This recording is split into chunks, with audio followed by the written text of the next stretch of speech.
그 당시에는 그렇게 느끼지는 못했습니다. 네, 알겠습니다.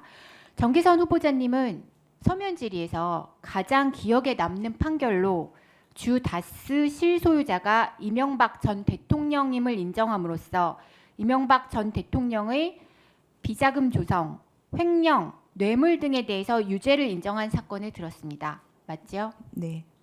왜 이 판결이 가장 기억에 남는 판결인지 짧게 말씀 부탁드립니다. 가장 고생했던 판결이기 때문에 그렇습니다. 네, 그렇다면 정치 권력자에 대한 사건, 전 국민의 이목이 집중된 사건이라고 하여도 법과 원칙에 따라 신속하고 공정하게 재판을 진행하여야 한다는 점에 동의하시지요?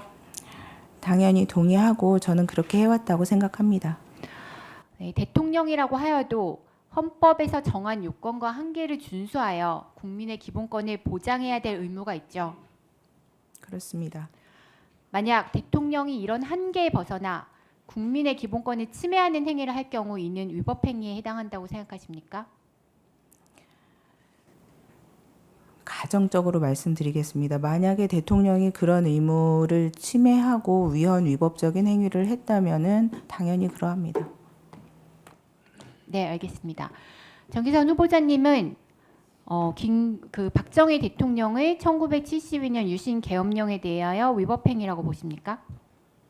그렇게 판단하고 사법부도 그렇게 판단하고 있는 것으로 알고 있습니다.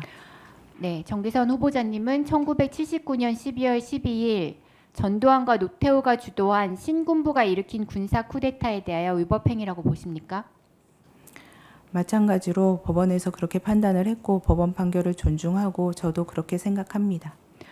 헌법과 법률에 따르면 대통령의 계엄 선포 시에도 국회의 기능을 무력화할 수 있는 규정은 없으며 국회는 계엄 해제를 요구할 수 있는 권한이 있습니다. 그러나 윤석열 대통령은 계엄 선포 후 국회의원들이 국회로 들어가는 것을 군대와 경찰을 투입해 무력으로 방해했고 그 과정에서 저를 포함한 많은 국회의원, 보좌관들이 부상을 입었습니다. 군대와 경찰을 투입하여 국회의원들의 국회 출입을 무력으로 막은 것은 헌법상 근거가 없는 위법 행위라고 보이는데 이에 대하여 어떻게 생각하십니까?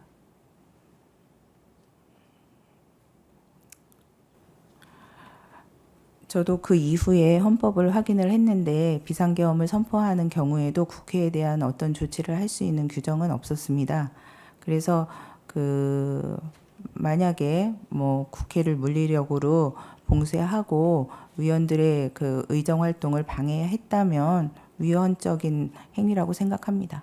네, 실제로 국회 출입 1분 더. 네, 국회 출입을 막았고 들어갈 수가 없어서 제가 담장 위에 시민들이 저를 밀어 올려서 담장 위에 올라갔고 이제 그걸 넘는 과정에서 발목과 무릎에 부상을 입었고요. 그 과정을 통해서 국회에 들어갔습니다.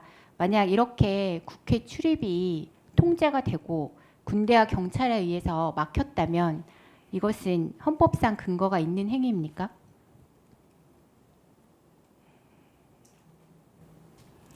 헌법상 근거는 그러니까 그렇게 물리력으로 국회의원의 출입을 막을 만한 헌법상 근거는 없는 것으로 알고 있습니다. 네, 알겠습니다. 이상입니다.